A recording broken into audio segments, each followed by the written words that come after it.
addition to calculating heart rate, the fact that distance on the ECG paper equates to time allows us to use the readout to time the duration of the major events of the cardiac cycle. We've seen that at a standard recording speed of 25 millimeters per second, 5 large squares corresponds to 1 second. Therefore, 1 large square corresponds to 1/5 of a second, and 1 small square to 0.04 seconds. There are a few numbers coming up now which you simply must learn. In a normal heart, the time between the onset of atrial depolarization, the beginning of the P wave, and the onset of ventricular depolarization, the beginning of the QRS complex, varies between 0.12 and 0.2 seconds, or between 3 and 5 small squares. This is the PR interval. The PR interval is made up of a number of elements. The first component, represented here in blue, is the time taken for the depolarization wave, normally generated from the SA node, to traverse the atria and reach the AV node. You will notice that depolarization reaches the AV node well before the end of the P wave. However, the AV node delays the transit of the impulse into the ventricles. This physiological delay in the AV node is the second major component of the PR interval. The third contributor to the interval, shown here in green, is the time taken by the depolarization wave to transit through the bundle of His and the branches of the intraventricular conducting system. You will learn later that many important disorders are associated with alterations in different components of the PR interval, manifesting as abnormal shortening or prolongation of this parameter on the ECG. Analysis of the PR interval plays a central role in diagnosing many different disorders of the heart. The PR interval ends with the release of current into the main muscle mass of the septum and ventricles from the terminal branches of the intraventricular conducting system. On the ECG, this point is marked by the onset of the QRS complex, and the next key value we need to learn is the duration of the QRS complex. The duration of the QRS complex represents the time taken for ventricular depolarization to be completed following the release of depolarizing current from the conducting system. It also includes the time taken for the recording needle to return to baseline when the flow of depolarizing current in the ventricles has ceased. The conducting system of the ventricles is a highly specialized tissue capable of transmitting the depolarization wave rapidly around the chambers. Note therefore that with an intact conducting system, depolarizing current is delivered to all sectors of the ventricles in a very short time period, and ventricular depolarization of all regions of the chambers is complete within 0.12 seconds, that is, 3 small squares. A normal QRS complex is less than 3 small squares in width. You will learn later in this course that the width of the QRS complex is absolutely central to the ECG interpretation of life-threatening arrhythmias. You must remember this number. The duration of ventricular repolarization is also important in clinical practice. The time between the onset of ventricular depolarization and the end of ventricular repolarization, that is the beginning of the QRS complex and the end of the T wave on the ECG, is termed the QT interval. When the heart rate is 60 beats per minute, the QT interval should be less than 0.45 seconds in an adult male, with a slightly higher upper limit for adult females. These upper limits lie between 11 and 12 small squares on the ECG paper. It is important to realize, however, that the measured QT interval varies with heart rate, becoming shorter as the heart speeds up or longer when the heart slows down. Therefore, particularly at higher heart rates, it is possible to miss an underlying prolonged QT interval. The discussion which follows may seem academic, but it is important clinically. Abnormally slow ventricular repolarization, evidenced by a prolonged QT interval on the ECG, places patients at risk of fatal arrhythmias when treated with certain commonly used drugs. The ability to identify prolonged QT in these patients can lead to the use of alternative medications and avoidance of sometimes fatal arrhythmias. When faced with an ECG with a heart rate other than 60 beats per minute, to calculate the true underlying QT interval, referred to as the corrected QT interval, we use the formula shown on screen. The corrected QT interval is equal to the observed QT interval divided by the square root of the RR interval. The RR interval is the distance between the preceding R waves measured in seconds. This sounds horrendous, but it's pretty straightforward. Let's try and calculate the corrected QT interval on this readout from AVL. The patient is male and the heart rate is 100 beats per minute.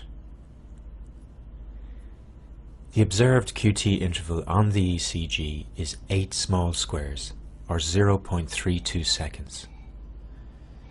The immediately preceding RR interval is 3 large squares, or 0.6 seconds. So the corrected QT is 0.32 divided by the square root of 0.6.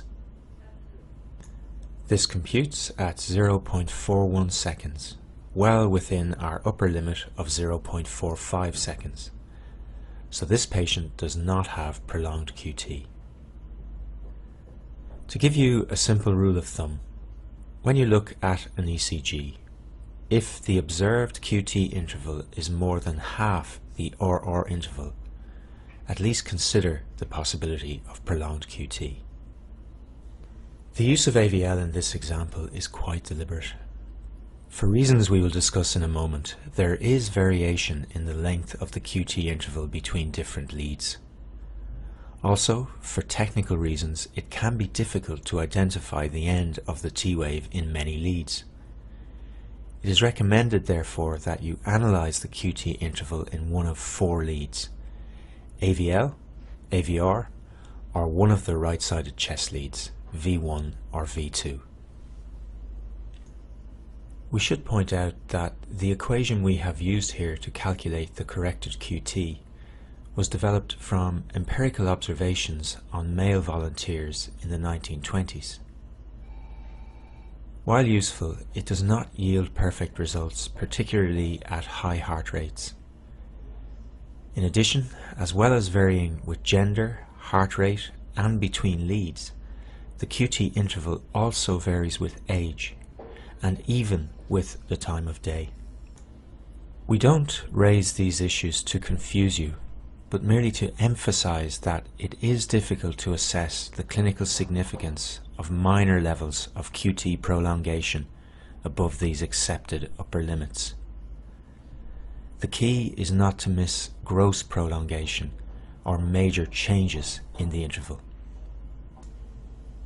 Before we summarize the normal values outlined in this video, there are some further issues in the analysis of the duration of the events of the cardiac cycle of which you should be aware. In an earlier video, we studied the manner in which ECG leads record depolarization and repolarization.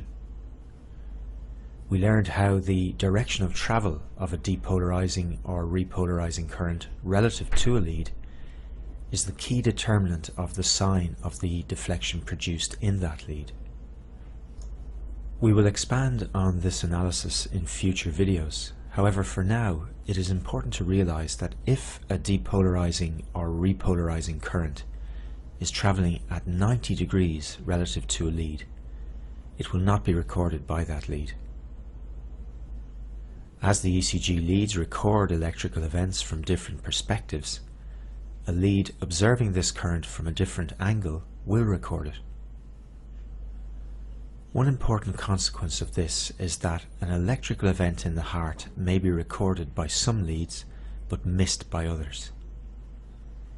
For this and many other reasons, the duration of the major events of the cardiac cycle appears to vary between ECG leads. Looking at this stylized example, in the 3 model leads shown, the current generating this small physiological Q wave in lead X has not been detected by lead Y, while the current generating this small S wave in lead Z has not been detected by lead X. So which readout represents the true QRS duration? In fact, the true QRS duration is represented by the difference in time between the earliest ventricular depolarizing current detected in any lead and the latest ventricular depolarizing current detected in any lead.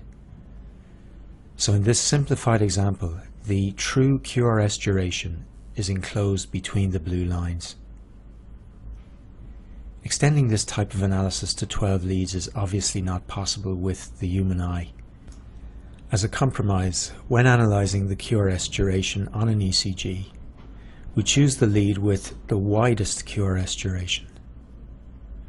When analysed manually, the width of the QRS complexes in the lead with the widest complexes defines the QRS duration on the ECG.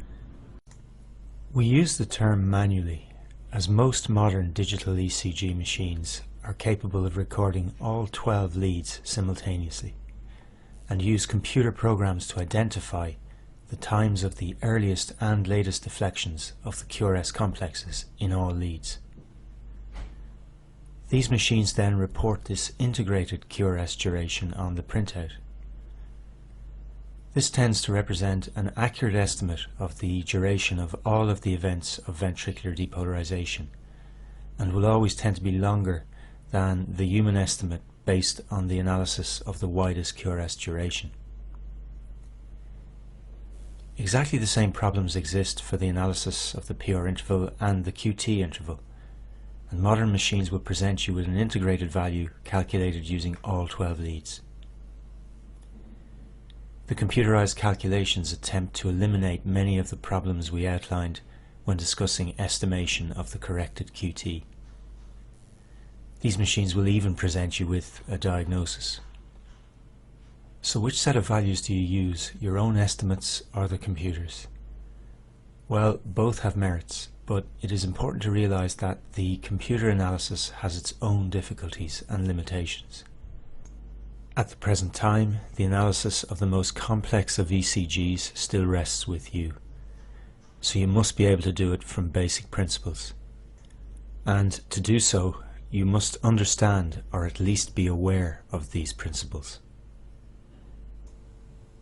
The importance of the normal values outlined in this video will become increasingly obvious as we discuss the ECG in disease states. Memorize them. The PR interval, 3 to 5 small squares. The QRS complex duration, less than 3 small squares. And the QT interval, an upper limit of just over 11 small squares at a heart rate of 60 beats per minute, and approximately less than half the RR interval at other heart rates.